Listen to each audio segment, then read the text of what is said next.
En este episodio les quiero invitar a entrar en la actividad latente que sucede en la voz cuando aún no hay sonido.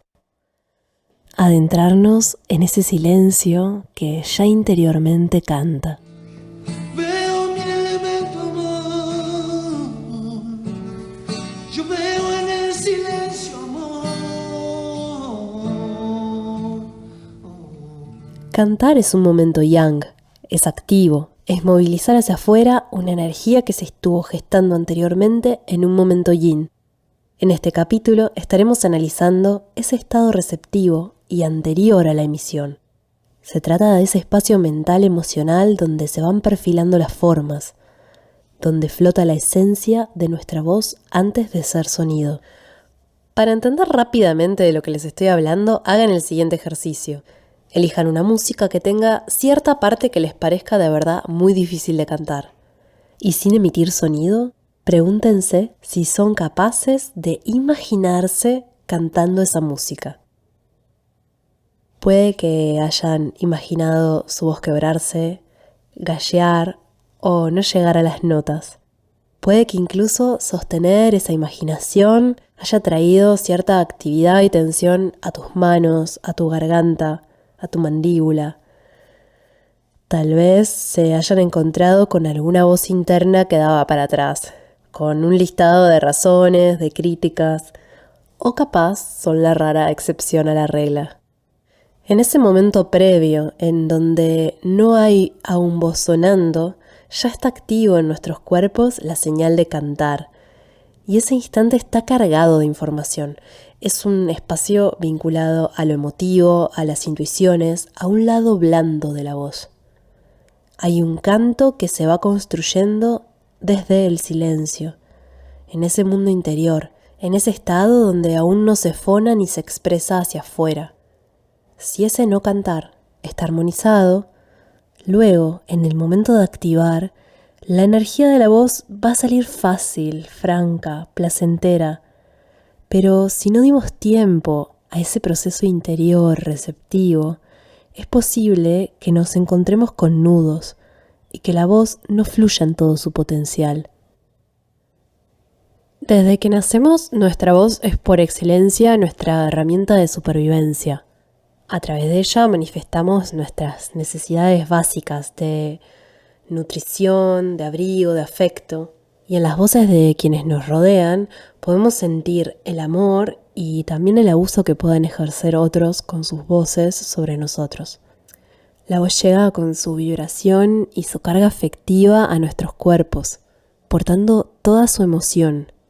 Incluso cuando la palabra sea amorosa, será el sonido quien verdaderamente comunique el significado. Piensen que en esos primeros tiempos de vida, cuando aún no somos capaces de decodificar el lenguaje, ya sabemos leer el tono de voz y entender cuál es el mensaje emocional de fondo. Nacemos con una voz tan única e irrepetible como nuestra huella digital. Pero luego aprendemos a usarla, a manipularla, a domesticarla, a que armonice con las voces de los demás, con las de nuestra familia. ¿Quién no ha sido testigo de esas familias donde todos hablan muy fuerte o con cierta ronquera o cadencia particular? Podemos estar muy a gusto con nuestra voz o puede que nos moleste porque nos confunden con un familiar cuando llaman al teléfono. En la época que se llamaba el teléfono. O sentir que esa voz que tengo no coincide con mi personalidad, o incluso más, no coincide con el género con el que me identifico. A medida que crecemos, lo que va a estar articulando el vínculo con nuestra propia voz son los arquetipos, mandatos y un montón de imposturas que gobiernan nuestro imaginario. Existe una voz social, una voz ideal, cargada de historia y de simbolismos. Escuchar entonces una voz desde un estado de inocencia es imposible. En cada escucha se contrasta, se compara y se juzga en base a esa voz social, que son todas y ninguna a la vez. Es el parámetro contra el que inconscientemente nos enfrentamos al habitar la voz. La voz está cargada de pautas establecidas, un reglamento que vamos tramando socialmente e incorporando a medida que crecemos, donde, por ejemplo, levantar la voz implica romper un límite. Tener voz propia implica hacer valer nuestras opiniones y ser una misma en el mundo. ¿Y qué pasa cuando tememos romper las reglas? Cuando no queremos causar problemas ni llamar la atención hacia nosotros. Para pasar desapercibidos, nuestra voz un poco se desvanece, se acalla. Obviamente el patriarcado llegó también al terreno de la voz. Y como la voz se trata de una entidad invisible, es más escurridiza y se hace más complejo detectar hasta en qué medida seguimos replicando formas retrógradas.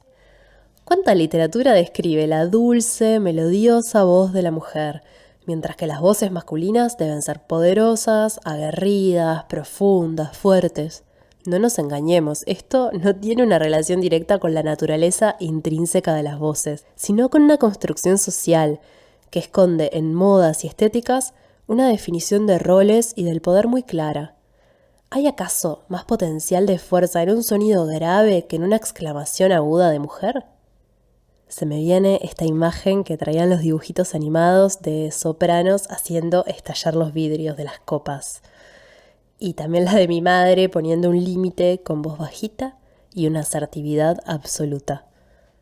Para movernos con libertad en nuestra voz, será necesario identificar qué caminos se nos hacen incómodos e incluso peligrosos, no por limitantes técnicas, sino por mandatos. Comparto la siguiente anécdota personal para ejemplificar cómo incluso un elogio, dicho desde la admiración, también puede tener sus repercusiones y un trasfondo que excede lo personal. A mí de chica me decían que cantaba muy bien cuando cantaba grave. Tenía una voz particularmente grave para mi edad, cosa que se fue retroalimentando con el hecho de que cantaba tangos. Y los cantaba en el registro de los cantores que escuchaba, que eran casi todos hombres. Pero ese elogio me llevó por mucho tiempo a sentir que mis agudos entonces no eran tan buenos ni tan valorados. Y a sentir esto que me animo a decir que a muchas mujeres nos han dicho, y en tono despectivo, que es que sonamos chillonas, o con voz de pito inclusive. La voz normativa en la zona del Río de la Plata está cargada de la tradición tanguera y privilegia el registro grave. En contraste, las voces femeninas, aunque estén en su plena naturaleza, son percibidas como chillonas. Pensemos que la lengua no es estática, sino dinámica, y que evoluciona constantemente para adaptarse a las modas, lo que trae como resultado diferencias en la pronunciación, un lunfardo particular, así como también cambios en el canto de la voz y en su forma de timbrar, en su registro. Más allá de los acentos y cantos propios de cada lengua, hay una transformación social que se refleja en las voces de las mujeres. Está estudiado científicamente que las voces de las mujeres de hoy en día hablan en una tonalidad más grave, más profunda, que como hablaban nuestras madres y abuelas. Y esto está en estrecha relación con el cambio social, con los lugares de poder que hemos conquistado las mujeres en el mundo.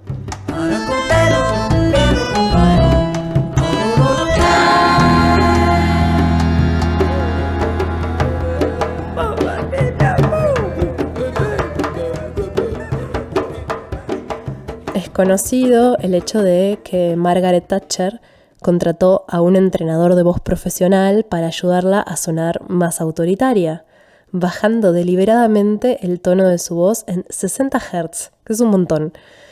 Y aunque no estudiemos deliberadamente para bajar nuestro tono de voz hablada, en investigaciones recientes se llega a la conclusión de que la mayoría de las personas adaptan espontáneamente el tono de sus voces y lo hacen en relación al rol y al rango social que ocupan. En estas investigaciones encontraron que bajar el tono de la voz estaba directamente vinculado, tanto en hombres como en mujeres, con ser percibidos como figuras dominantes, mientras que las personas que elevaban el tono eran consideradas más sumisas. Me pregunto cuánto de este fenómeno es de por sí biológico ¿Y cuánto está arraigado en la historia de miles de años de hombres al poder?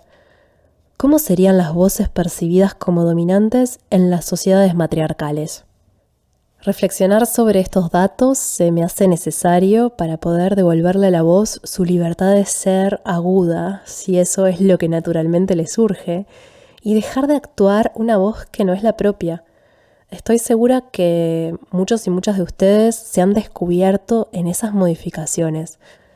Conozco mujeres que son totalmente conscientes, que impostan su voz grave para circunstancias particulares, para no molestar, para que no las critiquen, y que viven con cierto pudor incluso cuando en un arranque de emoción, de risa, se les escapa su voz aguda y chillona, su voz sincera. Tanto las cosas buenas o malas, los comentarios, los juicios que recibimos, es necesario pasarlos por el filtro de mi yo presente y saber cómo están construyendo identidad. Si yo me creo que mi voz grave es lo único bueno que tengo y por dentro me lo sigo repitiendo, le doy fuerza a esa creencia. Pero si de repente lo contextualizo, lo entiendo no desde mi niña, que en ese momento lo que quería era deslumbrar y ser valorada, sino desde mi yo adulta, que puede entender que era un comentario dicho desde el cariño, entonces puedo reescribirlo y decirle a esa niña la formulación exacta que hubiera necesitado. Que bien podría haber sido: tus graves son hermosos, podés cantar tango muy bien, pero seguro también hay en el resto de tu registro potenciales hermosos a desarrollar. Es muy importante poder reescribir y reinventar esas situaciones que nos marcaron, donde no se dio de la manera en la que necesitábamos que se diera. Una verdad se inventa con suma precisión y la labor inmensa de la imaginación.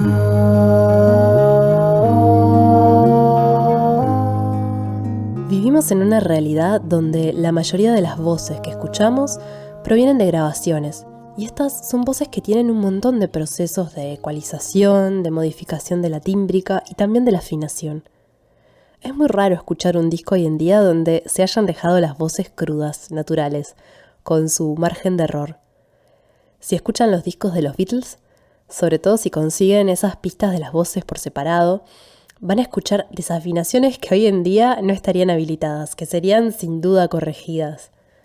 No es que los cantantes del presente sean necesariamente mejores técnicamente, sino que existen los medios tecnológicos para corregirlos.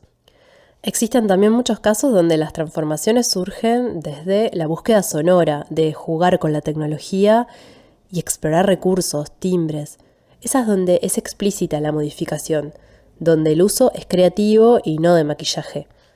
No se trata de juzgar si está bien o está mal, pero sí tomar conciencia de que es algo que sucede y que tiene un efecto sobre nuestro imaginario de la voz. Lo más preocupante, a mi parecer, es que esta perfección, muchas veces alejada de la naturalidad, se haya vuelto lo estéticamente deseable. Porque a la larga esta práctica va generando una exigencia que recae sobre los intérpretes, y esa precisión se vuelve una meta a perseguir por sobre otras variables. Cuanto más alejada de la realidad está esa voz ideal, más exigentes serán las expectativas que nos imponemos. Más frustración nos generará no cumplir y más lejos estaremos del disfrute. Se me vienen a la mente en este momento muchas de las voces que encuentro más expresivas y conmovedoras, que se escapan por lejos de esa perfección, incluso que rozan lo que muchos considerarían fealdad, y que su arte no existiría de haberse dejado llevar por este afán de perfección técnica. Así como en las redes encontramos fotos retocadas con filtros o que simplemente recortan, encuadran un fragmento de la realidad, nuestras voces también conviven con esa exigencia, con la obsesión de nuestro tiempo de pintar perfecta la vida. Si los cuerpos no se adaptan, los transformamos. Si la foto no salió bien, la photoshopeamos. Y si desafinamos, le ponemos Melodyne.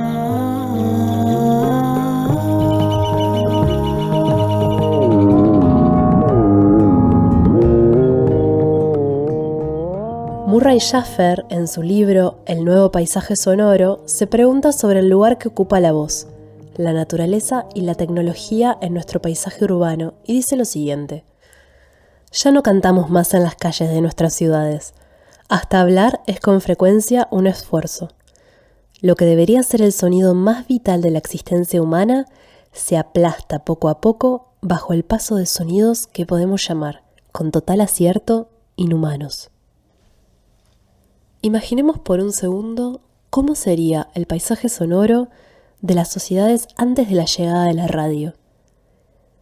Es probable que ese silencio tecnológico fuera llenado por voces, por cantos domésticos que acompañaban labores, y que en las fiestas y celebraciones se unieran las voces de la propia comunidad a los instrumentos, a la danza. Voces que se harían escuchar con sus afines y desafines, y que en esa espontaneidad y en esa habilitación irían encontrando su camino. De seguro había más lugar para la voz que en nuestro mundo moderno, rodeado de voces hiperafinadas que suenan en los dispositivos de fondo en cada fiesta, en cada tienda o en cada medio de transporte, tapando el ruido de la existencia y sobre todo dejando muy poco lugar para nuestros canturreos.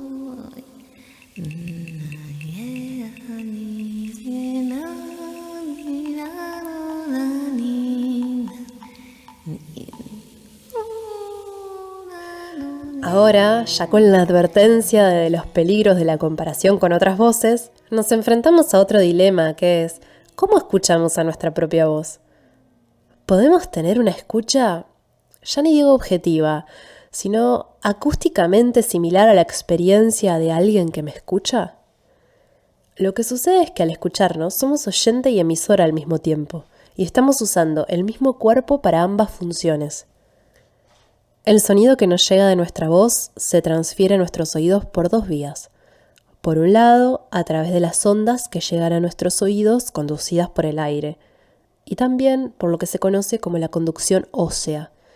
La vibración de nuestra voz se transmite por los huesos del cráneo y los tejidos de la cabeza.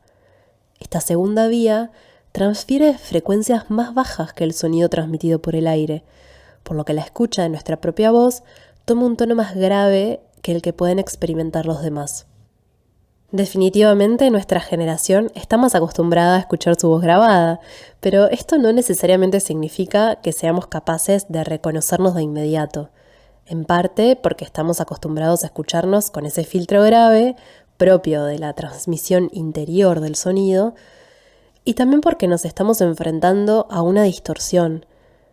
El sonido tiene que pasar por un micrófono, volverse señal digital que vuelve a tomar cuerpo en un parlante, y por más fiel que pueda ser la tecnología, nunca un mecanismo externo será igual a un cuerpo resonando. Este choque de realidad versus expectativa que se produce cuando nos escuchamos es un mal necesario, y al mismo tiempo hay que estar alertas y saber que eso que escuchamos tampoco es la realidad última de nuestra voz.